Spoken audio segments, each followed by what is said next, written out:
अजमेर शहर के पालबीचना विनानगर स्थित लगभग 70 वर्ष पुराने गौड़ीय वैष्णव संप्रदाय के ठाकुर जी के मंदिर से जुड़ा एक गंभीर मामला सामने आया है।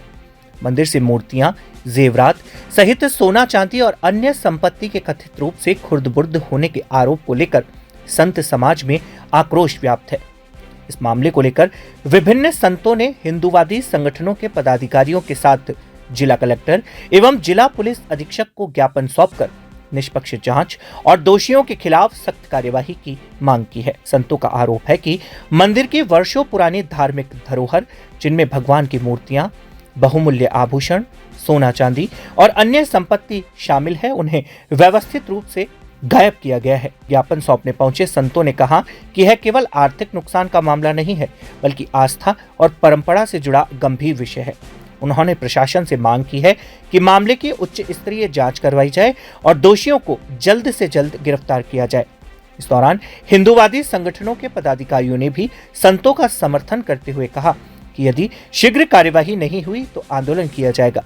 उन्होंने चेतावनी दी है कि धार्मिक स्थलों की सुरक्षा और पारदर्शिता सुनिश्चित कराना प्रशासन की जिम्मेदारी है। जिला कलेक्टर और एसपी को ज्ञापन सौंपने के बाद संतों ने बताया कि प्रशासन ने मामले को गंभीरता से लेते हुए जांच का आश्वासन दिया है। अधिकारियों ने कहा है कि सभी तथ्यों की जांच कर उचित कार्यवाही की जाएगी। पुरानी जो गौड़िया संप्रदाय की परंपरा है, उसी का एक प्रमुख मंदिर यहाँ विनानगर पालबीचला में 1966 में जमीन खरीदकर और 1969 में वहाँ बाकायदा प्राण प्रतिष्ठा की गई। ठाकुर जी की मूर्तियों की, चैतन्य महाप्रभु की मूर्तियों की स्थापना की गई, साथ ही वहाँ गुरुदेव की मूर्ति की स्थापना की गई और बाल गोपालों की मूर्तियों की भी वहाँ प्रतिष्ठा की गई। लेकिन जो वहाँ दादा गुरु थे, उनके पौत्र हैं कृष्ण केशव जी, उनका शुरू से इन परंपराओं में विश्वास नहीं था। वे धार्मिक गतिविधियों में लिप्त थे। पिछले कुछ दिनों में उन्होंने जो मंदिर की संपत्ति थी, करीब 40-50 किलो वहाँ चांदी के सिंहासन, छड़ियाँ वगैरह थी, उनको खुर्द-बुर्द कर दिया। चांदी के आभूषण थे, उनको खुर्द-बुर्द कर दिया। साथ ही जो प्राण प्रतिष्ठित मूर्ति होती है, बिना विधि विधान से उनको हटाया नहीं जा सकता, मगर उसने उन प्राण प्रतिष्ठित मूर्तियों को भी खुर्द-बुर्द कर दिया है। ऐसी जानकारी हमें प्राप्त हुई है और अभी वह मंदिर के ताला लगाकर विगत 3-4 महीनों से लापता है। और सुनने में आया है कि उस मंदिर को, उस जो संपत्ति है, उसको किसी विधर्मी को बेचने की फिराक में है।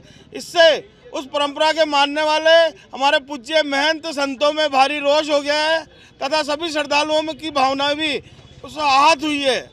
जब विश्व हिंदू परिषद को ये समाचार प्राप्त हुए तो आज हमने सब पूज्य संतों के साथ माननीय जिलाधीश महोदय से निवेदन किया है, एसपी साहब से निवेदन किया है कि इसमें मुकदमा दर्ज कर कड़ी से कड़ी कानूनी कार्रवाई की जाए और जो वहाँ धार्मिक कार्य होते थे उन्हें पुनः चालू किया जाए। महाप्रभु जी मंदिर विनयनगर कॉलोनी पालबीचला में जो 70 वर्ष पुराना मंदिर है, वहाँ पर भगवान चैतन्य महाप्रभु राधा कृष्ण के विग्रहों की सेवा पूजा बड़े विधि विधान से हुआ करती थी।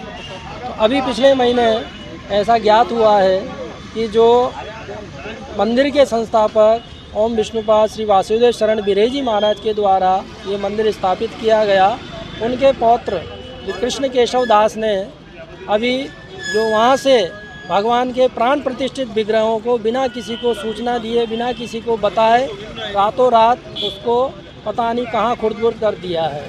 मंदिर से जुड़ी हुई काफ़ी संपत्ति, ठाकुर जी का सिंहासन, सोने चांदी के उपकरण, वो सब उनका भी कुछ पता नहीं है।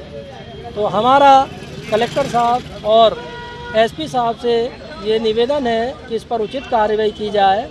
ठाकुर जी का विग्रह किसी की व्यक्तिगत संपत्ति नहीं होती है कि बिना किसी भी प्रतिष्ठित मूर्तियों को बिना किसी की आज्ञा लिए, किसी संत महात्माओं की आज्ञा लिए हिला डुला सके।